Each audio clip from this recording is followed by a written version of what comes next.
That's right. Turn up the radio, folks. How you doing this morning? My goodness, what a beautiful but sad ceremony for DJ Keller yesterday at Lander University. Phineas Horn. I tell you what, a lot of people came together to make that a beautiful and memorable experience. So I know a lot of them would not like to be named, but it really was quite a group of people that came together and organizations to make yesterday's service so special for a very much hurting community. So there were a couple of things that stood out to me. Number one, Chief T.J. Shadone said that they were going to retire number 141, Radio 141, that was DJ's radio, and they always knew when that number came up that he would be there, that he was on his way if it was needed. So I think that was very memorable. At the end of the service, they called for Radio 141, and there was no answer. And that's when they knew that DJ was no longer there. Everything at that service yesterday, the emotion that came from so many of the speakers. I cannot imagine being Chad Charles, who was one of the main pastors for this, standing up there while his daughter, who was married to DJ, and DJ was part of their family in a big way, standing up there saying the beautiful things that he said. Some of the other officers who stood up, some of the friends that stood up and had words to say about DJ were just so heart-wrenching. And yet it always surrounded around his wife and his daughter. The main focus in DJ's life. So if you weren't there, I know that Harley recorded it. I know Fox News was there recording it. There are plenty of ways if you'd like to go back and see it. But it was hard. It was hard. And, you know, when you're in that situation, you start sitting there and you start thinking about other situations where you have been, where maybe it was a very hard situation. And I'm not going to share any of that. But the bottom line is, you do think about other situations of tough losses to a community, and it really affects you. It affected me a lot. But it was beautifully done. I couldn't say more about the overall feeling of the whole place. It was beautiful. They had Vice there, his dog there for a few minutes. It was special. It was special. And I am so glad that I went. I'm so glad that I did go, because I had thoughts of going, well, it's going to be streamed. And then I went, no, I should go, because you can't get the whole feel of it. But it was beautiful. I am so glad I went. If you were there, you know what I am talking about. The community turned out. Other communities turned out for this. I was sitting next to a police officer from Maudlin. There were several of them there from Maudlin. So all across the state, people were, what are you doing? People were there to honor and support our Greenwood community. So that was one part of it. I will say when I walked outside, or actually when I walked in, I saw all these motorcycles lined up around the circle there at Lander, and of course there were fire trucks there. Oodles and oodles of the police officers' vehicles were there. But I asked. I happened to have the opportunity to ask somebody, who is this group of motorcycle? Because they were beautiful, beautiful, super nice motorcycles. And he said that they were going to, quote, escort the family home, that it was a group called I think it was called the Punisher, and they were all retired police officers. What a testament to that.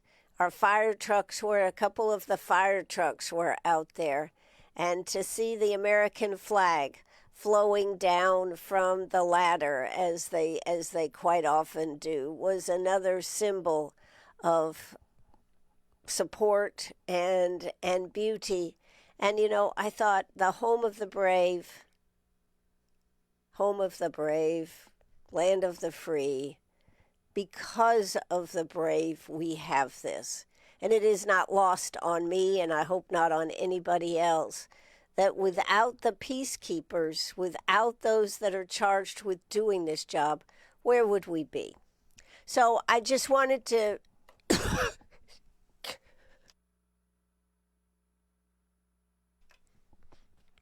excuse me. I just wanted to make that a few words about it, because I think one of the things that we need to do is now we need to do the difficult part. We need to see, where is our community going? It's hard. It's hard. But we have to make a change in this community. It is not only our community, it is communities across South Carolina and across this nation.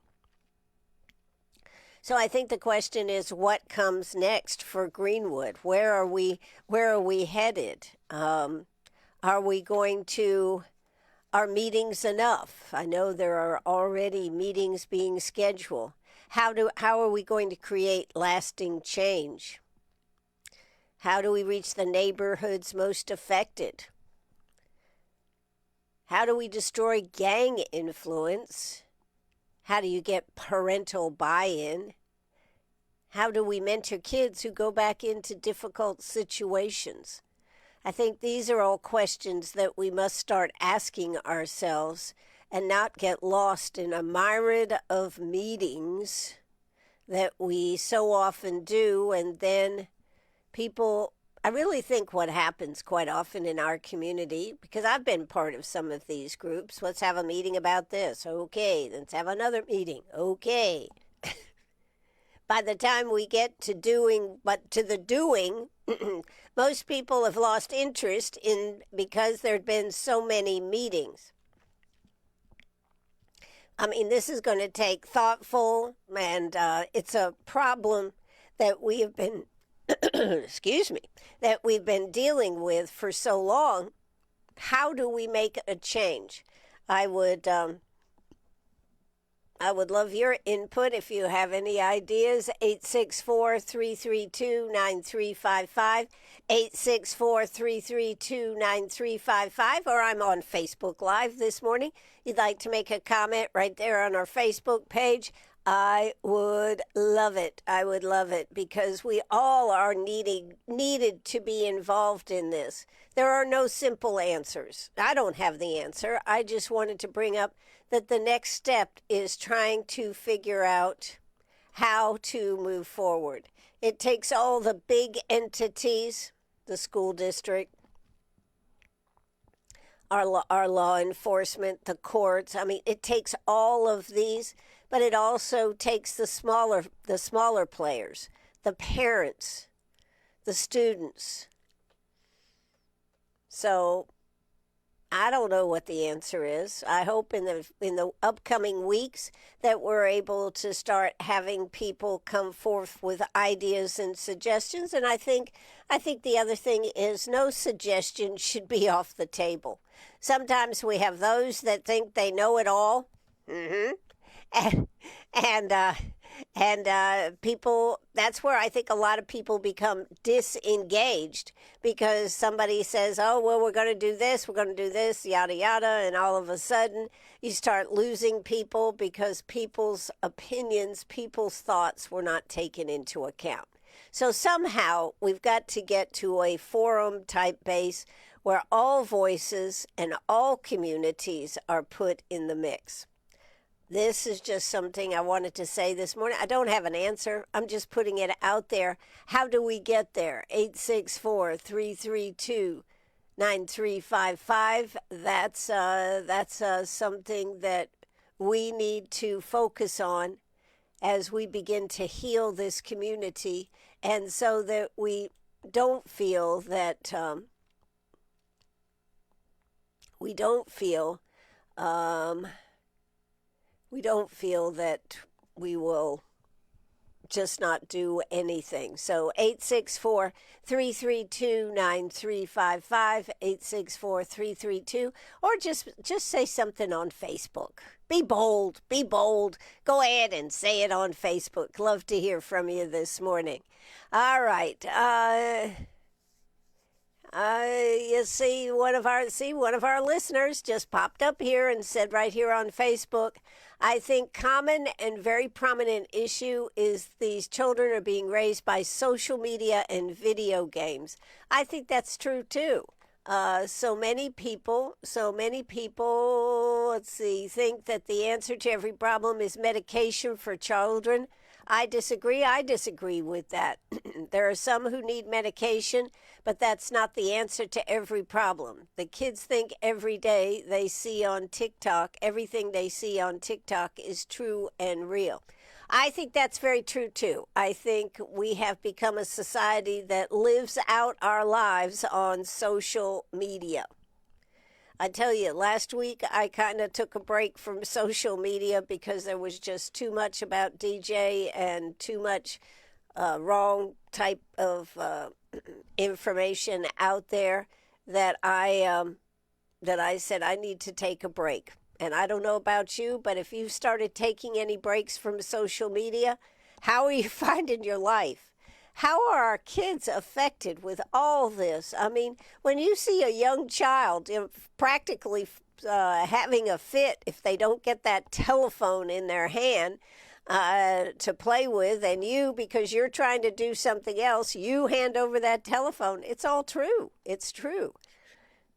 So somehow we've got to come up with a lot of different things, and it's going to take a lot of investigation. We also have children that need help with brain health. We're going to have Anthony back on to talk about that and how that affects what's happening in our community.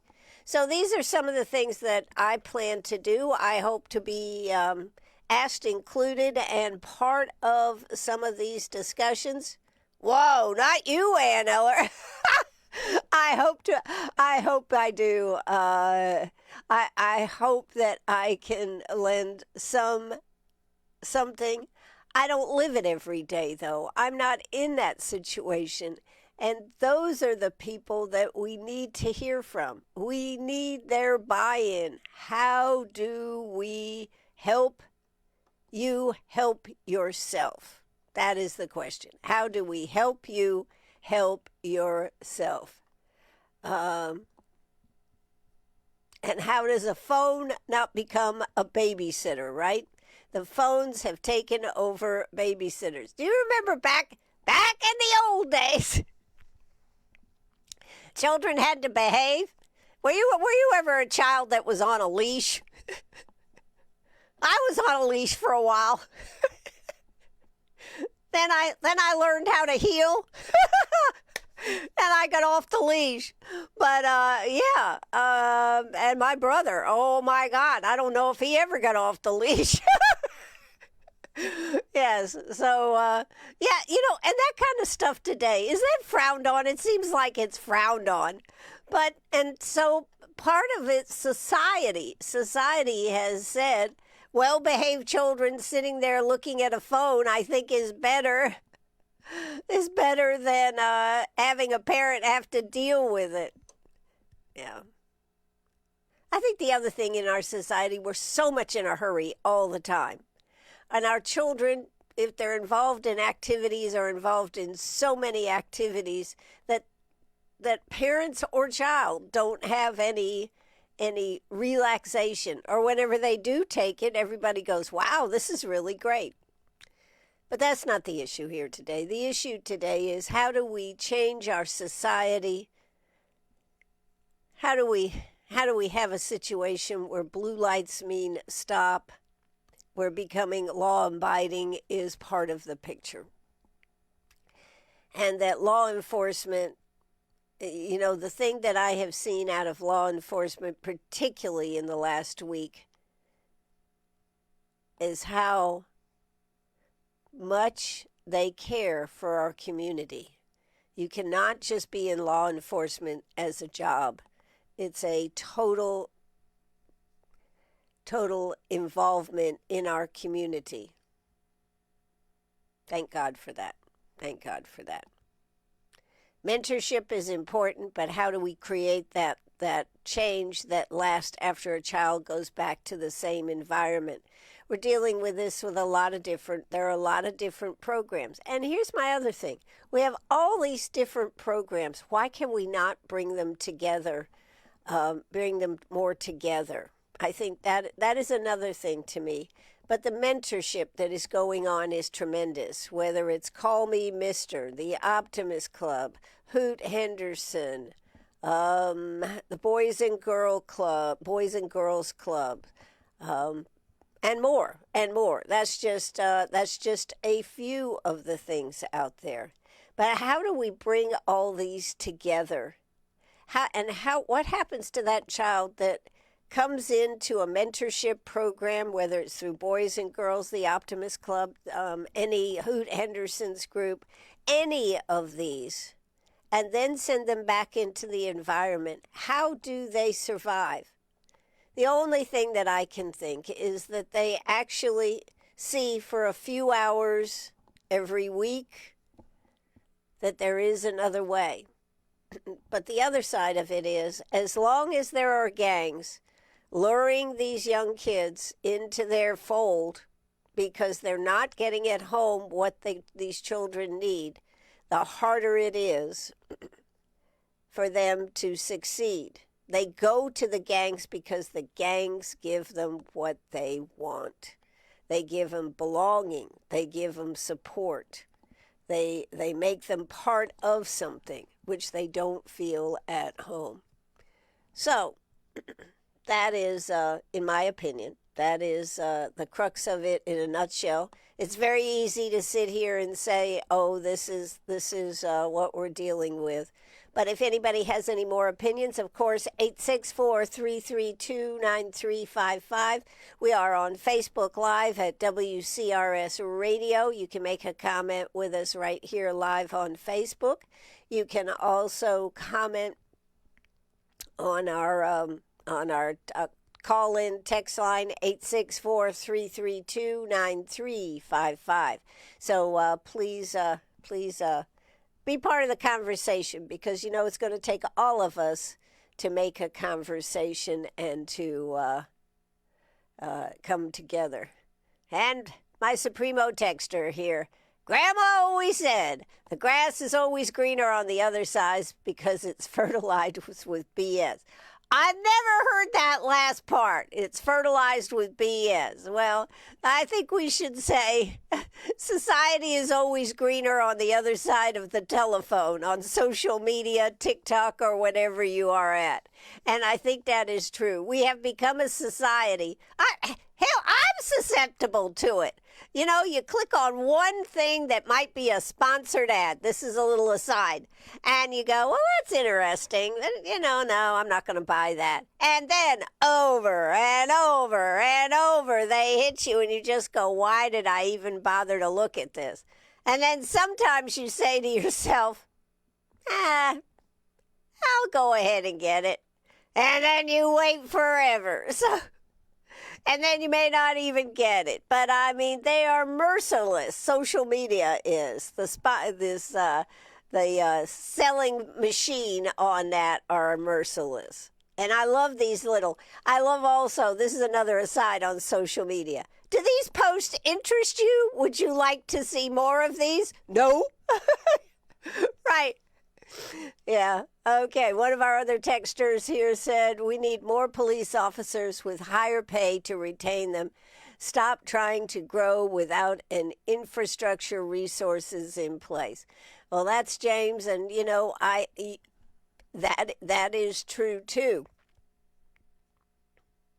I think part of the problem is, and I'll just kind of say it rather bluntly, whatever price we pay for I'm talking about police officers specifically, there is always another organization willing to pay more.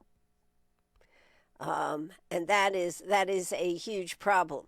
Why do our guys and gals that work for the police department work here in Greenwood? Because they love our community. So that is part of the problem. People that are, I believe, in the most part, law enforcement, like to do it for something that's not about the money, but it is about serving our community. They feel passionate about our community. If there was one thing that came across from DJ's celebration of life yesterday, he was passionate about our community. He was passionate about his wife and child and raising them in a place where he loved and wanted them to love too. So paying more, yes, I think, of course, that would be good.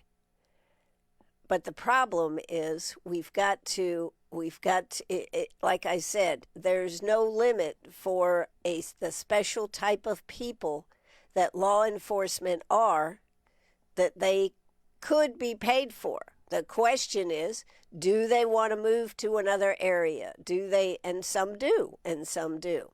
So I agree that we need to look at the pay structure here in Greenwood, but I'm also a realist enough to know that we can pay more, but can we keep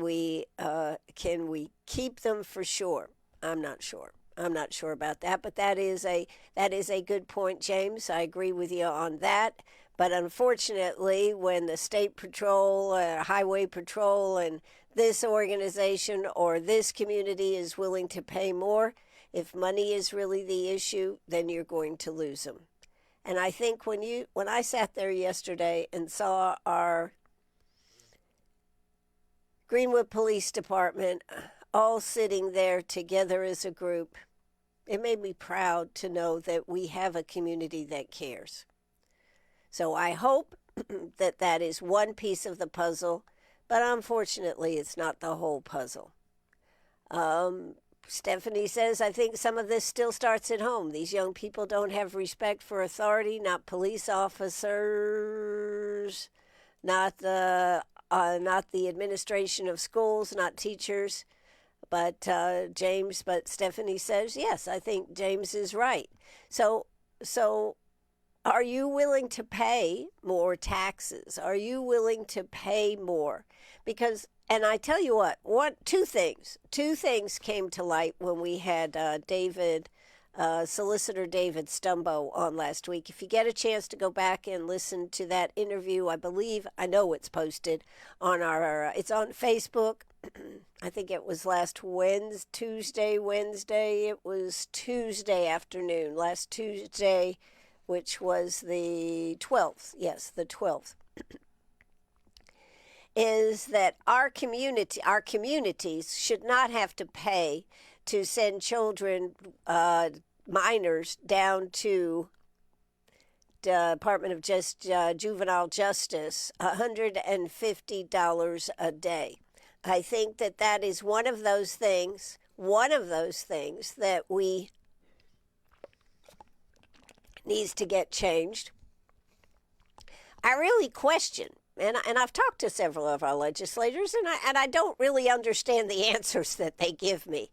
But I don't understand why this, if you're going to require them be incarcerated in a different place, which I think is right, I mean, that's not the point, then why wouldn't the state pay for these kids to be incarcerated? Why is it that communities have to pay to send them to this location? $150 a day mounts up real quick if anybody is in there for any time. As I've said, as TJ has said, we have had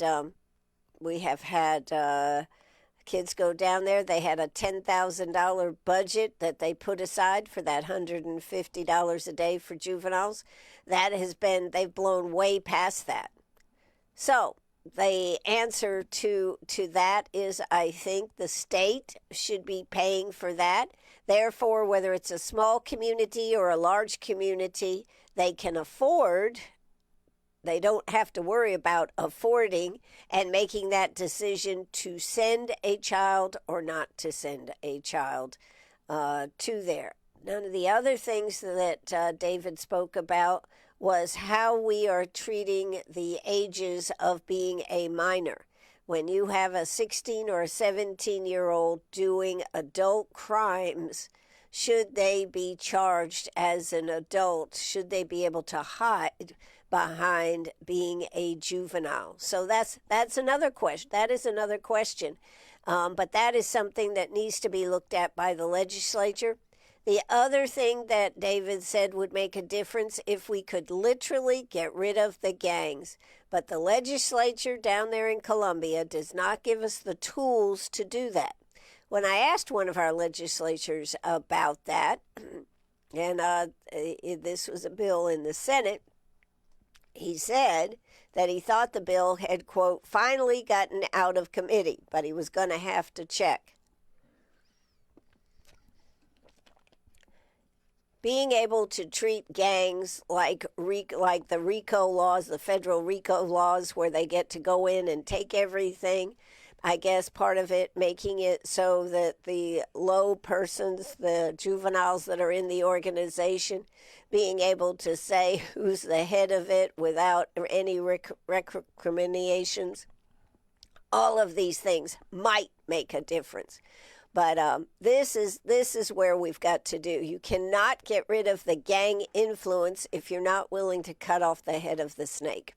And the legislature needs to look at some of these things and make sure that they go through so that our law enforcement have the tools in the toolbox. That's a couple of thoughts, not of course at all. Let's see. James says, we currently don't have enough officers in Greenwood. If we build all of these houses in continued growth, we don't definitely have enough. Well, that is true. That is true. And that's going to lead into another discussion that I want to have here this morning. And James says public safety is number one. And you're absolutely right. Sometimes it looks like it would be nice to have all the amenities out there, but are we taking care of the things that are most important, or are we making ourselves look good? That's two sides. It is hard to argue. It is hard to argue about the need of the Gray Street Park with all its skateboard and pump track and all this kind of stuff, how popular that has been. And basically you see that one because most of us drive up and down the bypass.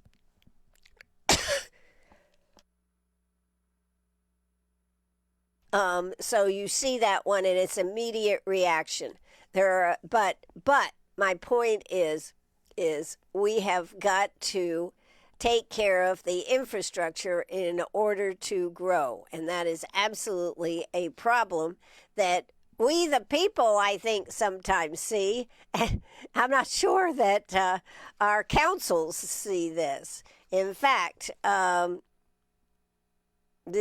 tomorrow evening, there is going to be another county council meeting. They're going to be talking about coming up on the board It's been off the board for a while, but it's coming back up tomorrow evening. Whether to pass the zoning request for the community that is going out there on Old Abbeville Highway. And they will be looking for input. I know the group that is formed that is looking at this. I think the growth aspect, sometimes I talk to some of our council people off the record. And one of the things that is always said, is that we can't stop somebody who wants to sell their property, make some money, of course, and sell it to a developer, and then that developer wants to develop it. And if the property has just sat there for years and the family doesn't want it anymore, then of course this is a possibility. And then the developer may come in and decide that he wants to change what it was. But the bottom line is, and I know this is true, the bottom line is, if the zoning doesn't change, if it stays at what it is, and the developer still decides to develop, there is nothing really that the county or the city can do. After all, it is the property of the individual to be able to sell. Now, we can make it a little more difficult with some of the regs that are out there, etc. Over in Lawrence, they are in the process of changing things so that they don't get any development for a while. They're looking at a moratorium. Here in the city of Greenwood, we looked at looking at how the growth was happening. But do we have enough sewers? Do we have enough CPW? Do we have enough water? There's another topic, folks. Do we have enough water? We have enough water, but is it okay? I mean, we still can't even seem to get an answer on the fish kill. What killed the fish? Some of these things are just, don't you think they're kind of unbelievable that we can't get answers? And don't you also think sometimes that they think we're stupid? I mean, because they think that if they don't bring it up for a long enough time, that we will forget about it. It's kind of like what's going to happen at County Council tomorrow night. They're going to try to pass this new zoning for this piece of property. The people that have interest in this are ready to talk some more about it. And I think the biggest thing to do is to go there, be part of it, but be respectful. Be respectful. That is for sure. James says public safety is number one. He also says stop all unnecessary spending and focus on public safety. Well, I think that is absolutely a great point. But we've got to change the culture. If we don't change the culture, how are we going to ever get out of this quagmire that we're in? And by the culture, I mean changing the children's, having responsible parents, having a situation where children look at the future. I mean, look at the things that, look at the things that we have. The Greenwood Promise, for example. I'm just pointing out this one. Not all communities have this, where a child gets to go to beyond high school, graduates from high school, and has the opportunity to get a better education. That's terrific. But what do we do? What do we do to make our children aspire to going to some higher learning? Now, whether they go to college or whether they learn a trade, that is immaterial. But that they see the value in becoming responsible human beings. And that's what we're talking about. Taking children, turning them into well-rounded, responsible human beings. It's not going to be a quick fix. So I wanted to just discuss that as an opening discussion here today. So we have to. Oh, I have a couple other things I want to talk about before we move on. But a couple of questions. What responsibility belongs to the parents? What responsibility belongs to the schools, our churches, community organizations, our legislatures, and law enforcement? How do you put all of that together into one package and everybody understands where we're at? It's a tough one. We cannot let this become just another tragedy that we talk about for a few weeks and then forget. We've got to have lasting change. So I'll be interested to see how this develops over the next few weeks. I'll be interested to see what we are going to, what things pop up, shall we say, what points are popped up to talk about. And I hope that you will keep engaged and keep me in the loop so that I can make sure that we are getting this out here. All right. We've talked a little longer than that than I thought, but, growth is always exciting until people feel like they no longer recognize the place they love. I think it is a big balancing act for our leaders, city council, county council. Growth is exciting until people feel like they no longer recognize the place that they love. We're seeing this all over.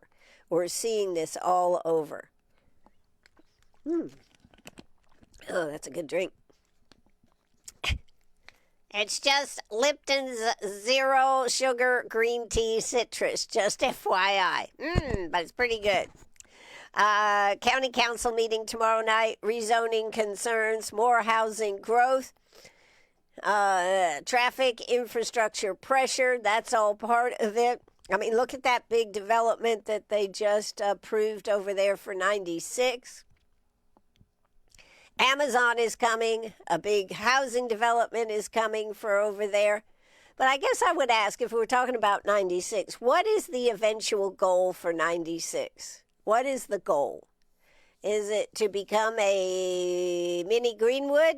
Oh, don't say that. No, I'm just teasing. What is the goal? I mean, even Abbeville over there, you see a lot of discussion about where they're going, what they're doing. I don't think we know. I think that's the problem.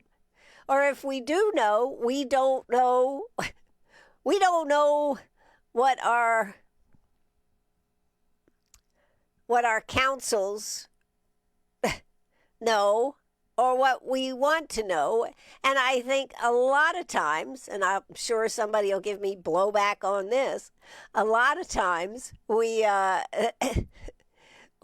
know that they're looking at the money because they want to be able to say, well, we didn't raise your taxes, but you now have this over here. They look at making deals. There is talk of a data center coming here to Greenwood. How do y'all feel about that? I don't think anybody feels very good about that. But it hasn't been officially announced. And when it's announced, will it already be a done deal, or will it be something that will be talked about? Will the people have the final say on it? After all, we've seen what's happened in Spartanburg and other areas. Lawrence County is pausing development growth over there. The people have said enough. So growth is exciting until people feel like they have no longer recognized the place they love. You know, a lot of people, a lot of places would be so excited about the position that Greenwood is in, meaning the position that we are in, poised for growth.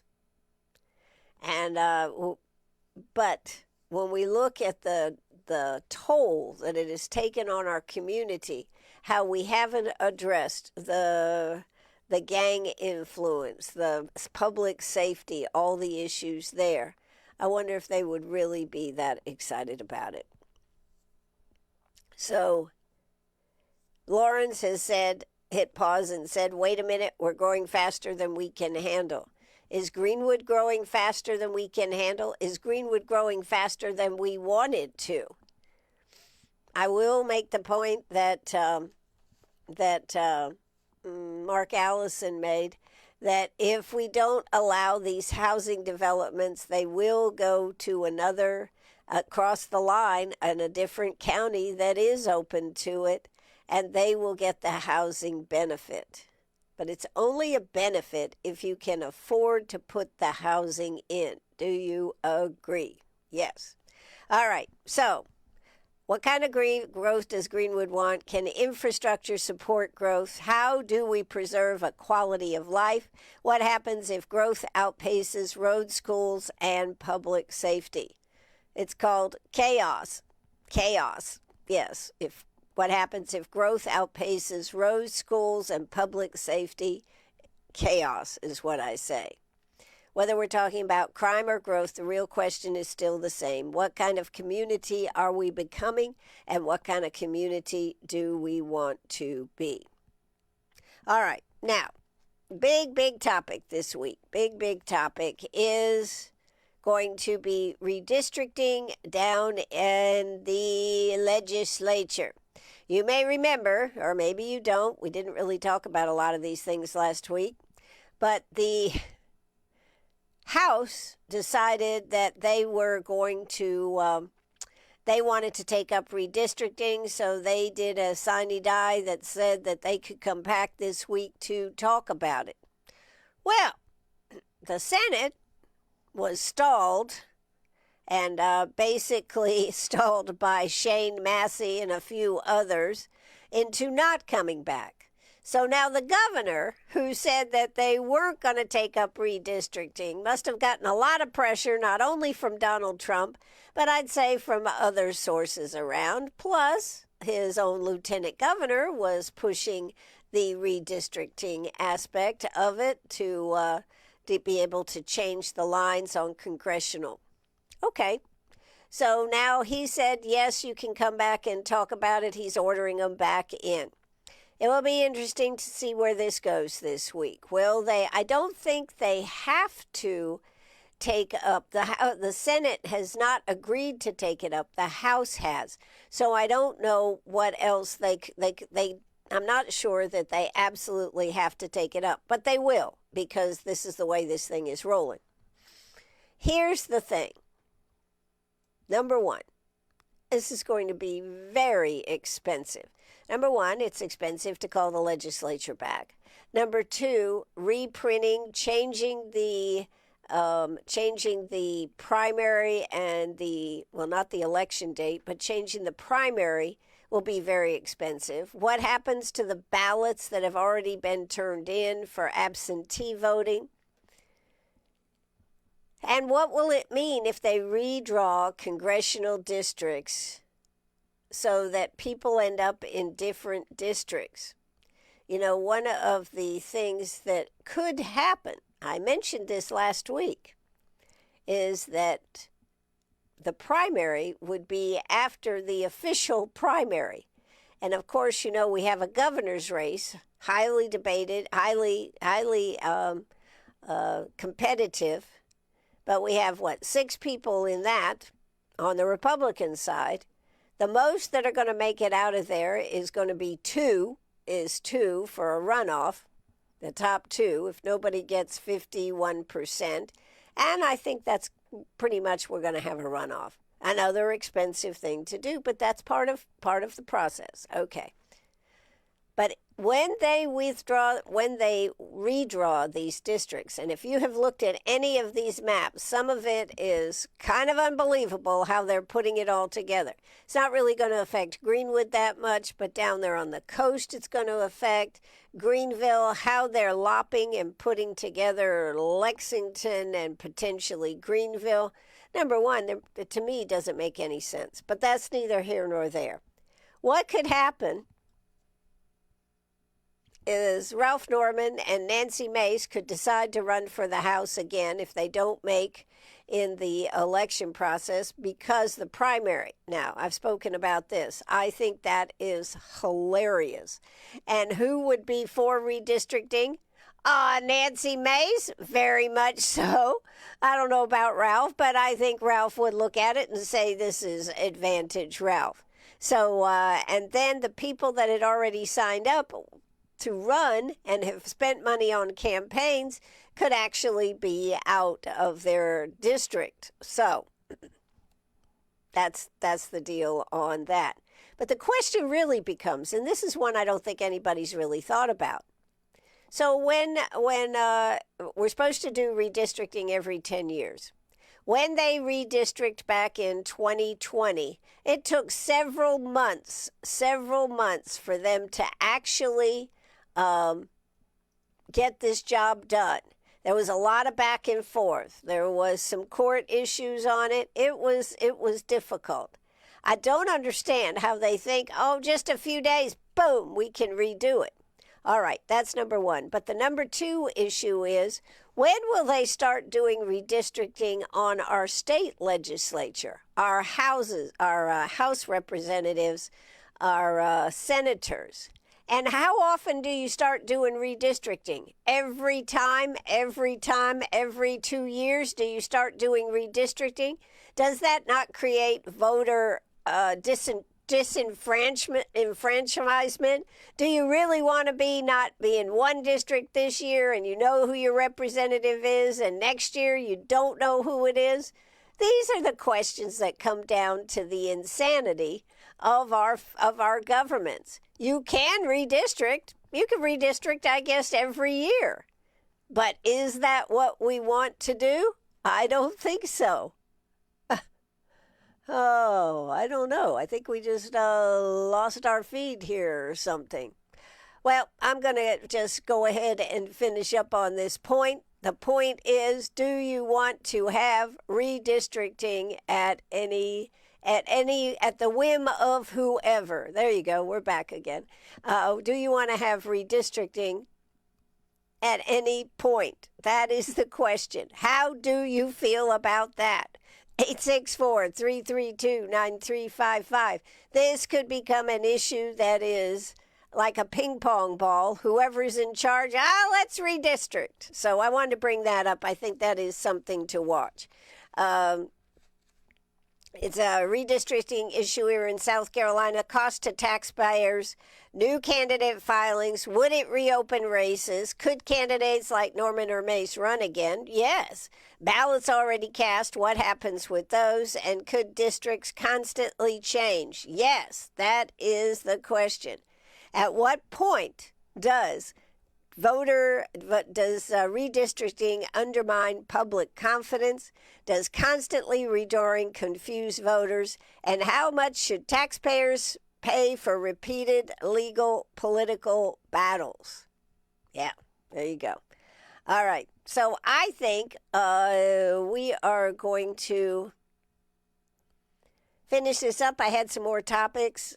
The murder retrial, I tell you what, that I'm looking at the taxpayer cost on that. Justice matters, but justice also costs money. How much money are we willing to put in this? Does the man have any ability to get out of jail during his lifetime? I don't think so. And so this is a question, but we're not going to talk about that. We are looking at the national and that national reflection on the National Mall, the rededication. That was a pretty interesting topic too. But as we finish up here today, I just want to say we've got to look at everything here in Greenwood this weekend, force Greenwood to stop and look at itself. Now, are we going to... We honored DJ Keller, but honoring him also means asking the hard questions about violence, about gangs, about families, about growth, about leadership. What kind of place does Greenwood become? Who influences what Greenwood becomes? The future of Greenwood not will be decided by just one tragedy, but by what we choose to do afterwards. And I think that is the question. What do we choose to do after? Well, it was a tough week in Greenwood. If growth comes out of it, so be it. If change comes out of it, so be it. But if we do nothing with this opportunity, shame on all of us here in Greenwood. That's going to do it for me. I am Ann Eller. I always appreciate your comments. 864-332-9355. 864-332-9355. No show today. Never is a show on Monday unless I happen to do a pop-up interview. So no show today. But we kick off the week this week with a strong week on Meet Me at the Diner. So make sure you stay following me, WCRS Radio, and of course Ann Eller on, where else? Facebook, yes. Penny, have you got anything else you'd like to say today? No, you occupied the whole conversation and I didn't get to say a word. That's true. That's true. Anyways, I'm glad to be here with Princess Penny here today. She goes, when do we eat? That's going to do it for us. Take it away. Thanks so much for listening and being part of the show here this morning. Always love to get your comments right here. 864-332-9355 or on Facebook Live or on a comment on Facebook. Thanks again so much. 864-332-9355. I am Ann Eller, and let's see if we can end this show. We're going to put the curtain down. And we're going to say adieu. See you tomorrow, folks. Thanks so much for listening. Bye-bye, everybody. Take it away. There we go. Whoops.